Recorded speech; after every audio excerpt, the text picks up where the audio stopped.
then you have your on off here. I love toys. This is a toy. This is so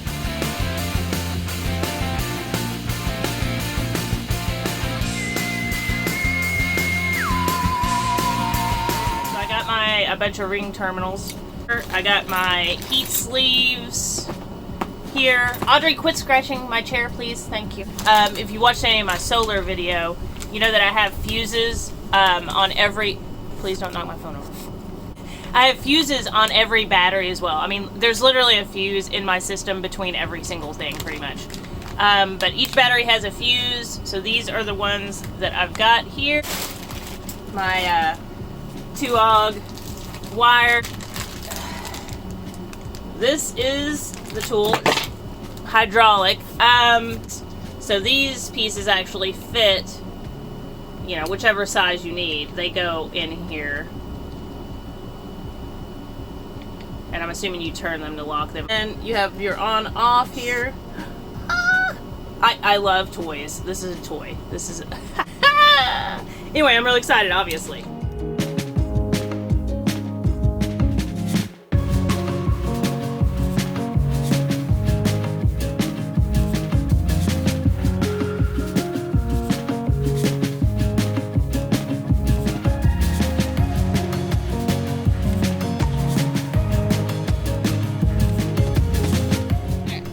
So here's what we're looking like. Look at that freaking... That is a good looking crimp. Is the lighting just terrible in here? I don't know. Probably. I can't see myself right now. I still need to put the heat shrink on my heat gun. I might try it with that, but the last time I tried it was one of those Harbor Freight heat guns, and it didn't really work so well. I might try it again. And I got a tattoo coming here in about an hour, so I'm gotta clean up my mess and get ready to do a tattoo.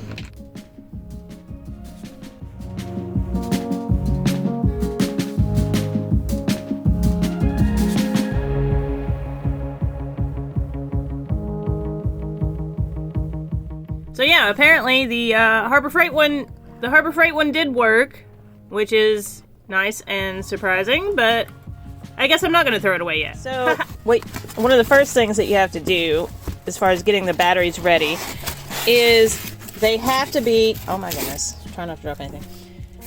They have to be the same voltage when you attach them to the other one.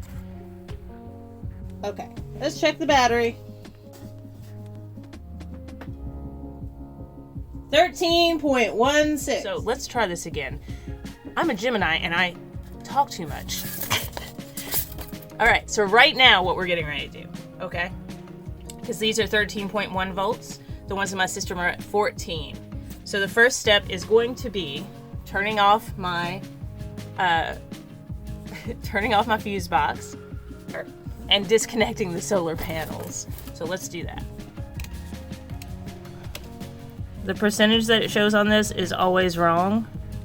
So like this says 100%, which actually it probably is right now, but it'll say 100% no matter what the voltage is. Like this does not work properly. Eventually I'm going to get a new MPPT controller and brand new batteries. I'm not going to go with Renogy next time, but right now I got to work with what I got. So what we're going to do is unscrew these, pull this off, and disconnect the positive and negative. I know messing with electricity and stuff can be very intimidating, and I totally understand that. Because even for me it is sometimes when I'm, you know, especially in the beginning when I first installed this, as long as you follow safety precautions with everything, you'll be totally fine. But I might show you later. I actually bought some rubber gloves, and if you are nervous about that, you can buy these rubber gloves and wear those when you're messing with the electrical. It is important to find some that you make sure fit really well though, because you're going to be messing with small components a lot of times. So this is the positive here, this is the negative. We're just going to pull both these out, and that's going to disconnect the power coming in from the solar panels. So then no more power will be coming into the system. You want to leave the rest of your system on for the power that's already in here starting to transfer through. So you want to make sure it cycles correctly into the battery. So you don't want to turn off the rest of the system yet. You want to do this first. Okay, coming in, 0. This shunt down here is connected directly to my battery setup, which I am also going to clean off because that is dirty as hell. And that shunt goes directly to the Bluetooth, so I'm able to read exactly what the batteries are. Especially important since my MPVT bit the dust as far as reading. It still works, it brings in the power fine, but it never reads correctly on voltage or percentage of battery. If you have Renogy, definitely have a separate Bluetooth shunt that's connected straight to your battery so you get an accurate reading. Alright, we're going to give that a few minutes. I'm going to check my Bluetooth. We're going to keep an eye on where that's at, and then I'll catch up with you as soon as we get close. So we're trying this again. I literally just filmed this, and then when I went to play it back to check, I was blurry the entire time. Anyway, the house batteries that are hooked up are only at 13.3 volts right now. The only thing I have running at the moment is a 12 volt max fan in the back. In the meantime, I thought I'd go ahead and show you these rubber gloves that I got, just in case you are nervous about working with electricity, which, yes, it's dangerous. So these are by Magid Glove. And I'm hoping this focuses back. I don't know. We're gonna find out. Magid Glove, just in case I'll zoom in. And like I said, you're gonna measure your palm size across here. But I believe I found these on Amazon. I don't know, I literally looked everywhere. And I think they make my hands look even smaller. So yeah, get you some gloves, especially if you've never worked with electricity before. It's a good idea. Safety first. So I'm up on the roof, because, you know, just sitting around waiting for the batteries to drain just seemed like a waste of time. And I have a lot of stuff to do to prep for not only winter, but leaving and actually hitting the road and everything. The less amount of stuff that I have to do while I'm on the road, the better. So I'm doing all the prep work for that, which includes doing more coats of Flex Seal. I got this liquid rubber, and I'm doing that around the maxxfans again and the skylight. So I'm up here just doing that real quick. So I had to like get this where I could remove it. So I got under and actually resealed all of this. The thing about this rubber seal is that you need to wait about 12 to 24 hours in between each coat. But so I've just been doing it randomly this week. I've been getting up here and doing a coat. So I'm going to do that while we wait for the batteries.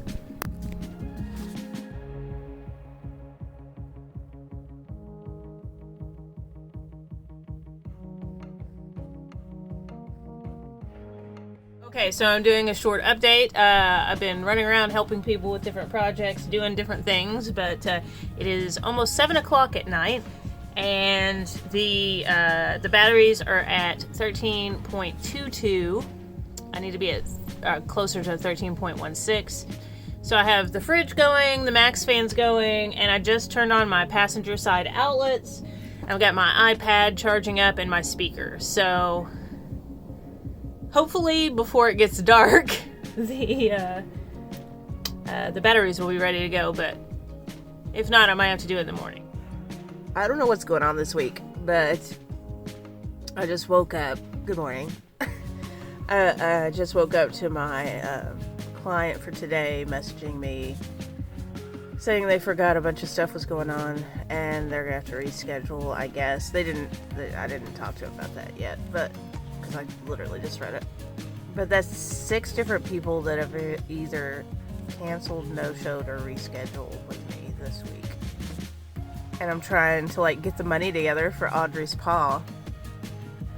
And just in case. We don't know yet still. It's still swollen, but we still have a few more days. Alright, I just checked my batteries and they are at 13.16. Perfect. The tricky part is going to be keeping Audrey away from it because she keeps wanting. No. I know, baby. She keeps wanting to freaking climb right over here where the batteries are. But yeah, I'm gonna go ahead and I'm gonna try to get the camera set up where you guys can see what I'm doing.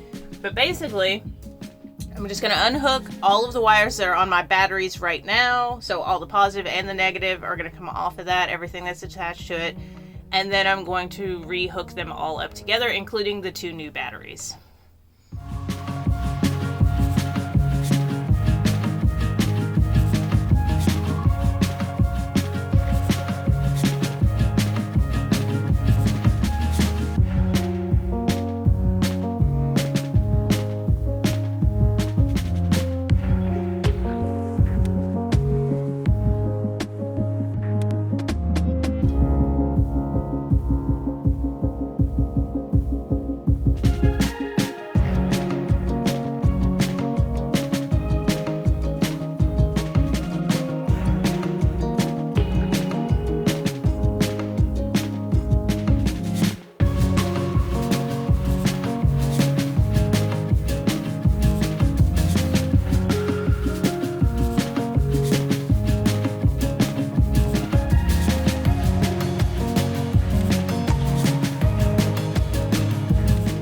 Alright, so we got the batteries all connected. Let's check the voltage.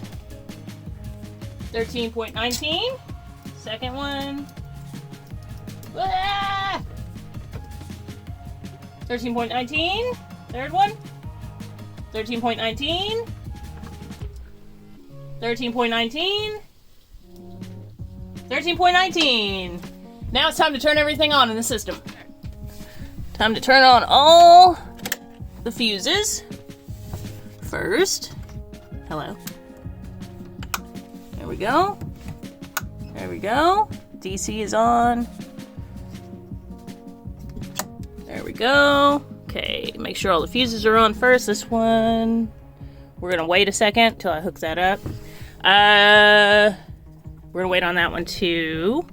All right, so we're gonna go ahead and put the positive and negative solar back in now that everything is on, so the power can get to the batteries and we can start charging them up.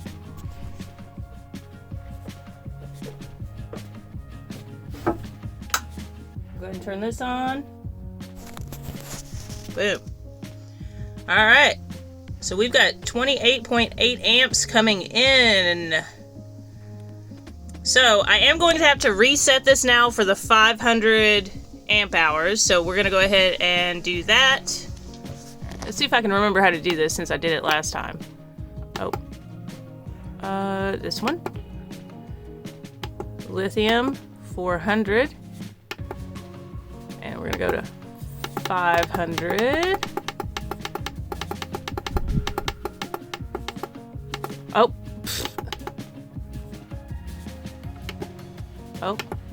I didn't. Oh, it didn't work the opposite way, though. What?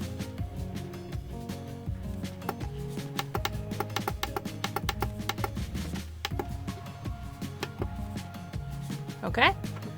Everything else is typically automatic in this. So all these other settings are automatically set as soon as you put in how many amp hours you have.